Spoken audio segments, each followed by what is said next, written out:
Hey,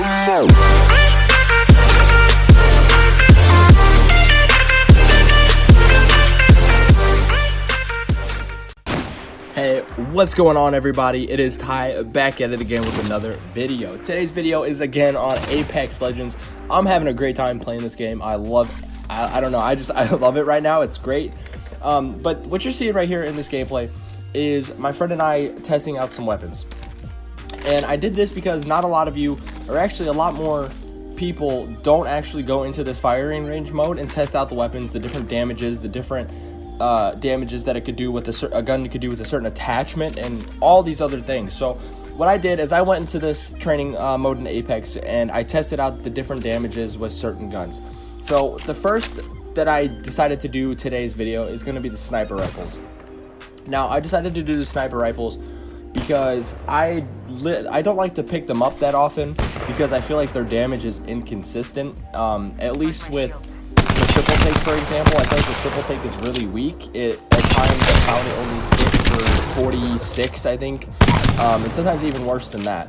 So I just really wasn't feeling playing with the triple take or any sniper for that matter, other than the Kraber. But you guys know it's the Kraber, so we're gonna get right into this video. I test every single damage inside of this with the sniper rifles inside of Apex Legends. I was really curious to see the damage drop-offs according to headshots, body shots, and leg shots. All damages vary, and I'm actually kind of surprised with some of these sniper rifles and how drastically their damage actually dropped off from a headshot to a body shot, and so on and so forth.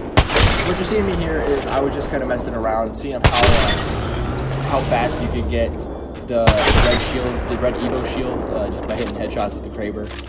It was pretty fast, as you could tell. But the first weapon that we're going to be starting off with is going to be the charge rifle. Now, I was really curious with the charge rifle to see how much damage it did if you hit the entire laser. Now, the entire laser, it takes a second, as you can see in the video, is it charges up. Now, a max charge up from the charge rifle, it hits for 116 to the head, and it only will hit for 90 damage to the body. Now, this is a very consistent number, and it will not change from here. But although it may not hit near as hard as, say, the Kraber or some of the other snipers inside of the game, it does, however, have insane no-scope capabilities, as you're going to see here.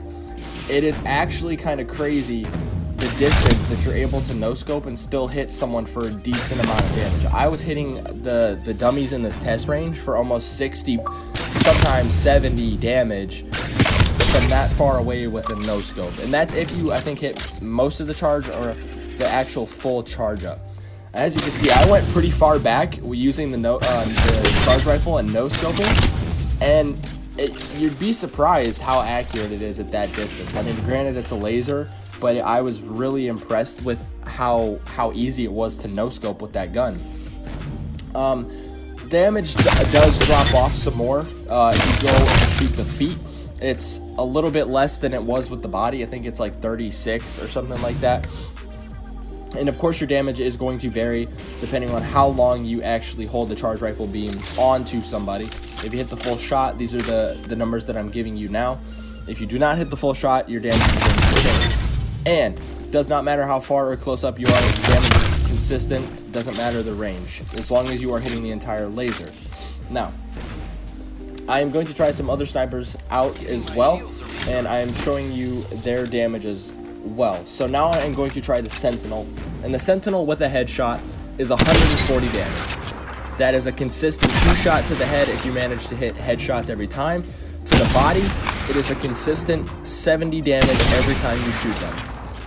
To the foot, I'm almost positive it drops from 70 damage to around 30 to 40 damage.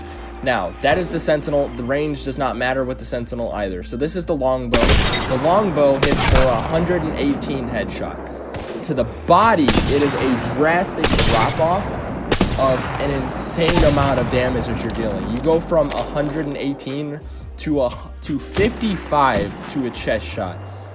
The longbow got so weak out of nowhere from hitting headshots to a body, it's actually ridiculous. I did not expect such a drastic drop-off with that gun, because I personally loved the longbow throughout season 3, 2, and 1. As a matter of fact, I loved the longbow. And as you can see here, it drops from 55 to 44 to the foot. Now, the drop off from the chest to the foot with every gun isn't really that dramatic of a change. Now, I'm gonna show you guys the triple take here. This is the triple take without the choke. This is a headshot, and this is hitting every beam. It hits for 138. Now, you guys have to know that the triple take shoots 3 rows of shots out, and if you miss one, it is going to do less damage. That is why the choke is available on this sniper rifle. The choke condenses the beams into an actual sniper-like shot. So there isn't much of a difference with the choke. Like I said, it doesn't increase damage, it doesn't increase fire rate, but it does allow you to hit those shots that are very important. If you charge this up and aim at the head, oh my gosh, guys, you're gonna hit consistent headshots, and you don't have to worry about the too much of a drop off it either.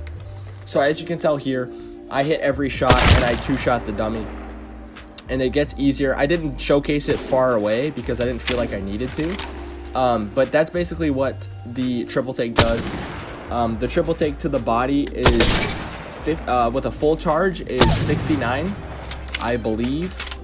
And without the choke, if you hit every shot, it is the same. The damage does not change, but if you miss, like I said, the triple take has its flaws, and if you miss one of the charges, you are indeed going to take a damage drop off because of it.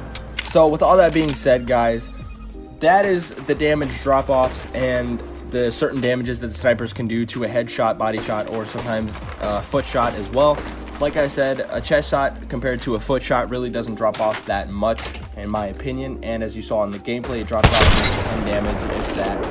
So if you guys like this series, I will do a full in-depth video, and maybe you could go more in-depth on the snipers as well, to every gun inside of Apex, what attachments are better, which attachments might suck, which guns work best with certain attachments. I will go into a full guide and tell you guys which guns are better, which guns are worse. With all that being said, I hope you guys enjoyed the video. I hope you guys are staying safe out there, and I hope you guys can write down in the comments below if you want to see some more of this. With all that being said, it is Ty, guys. I hope you guys have a great one. See you in the next video. Peace. Tell me pretty lies, look me in the face. Tell me that you love me, even if it's fake.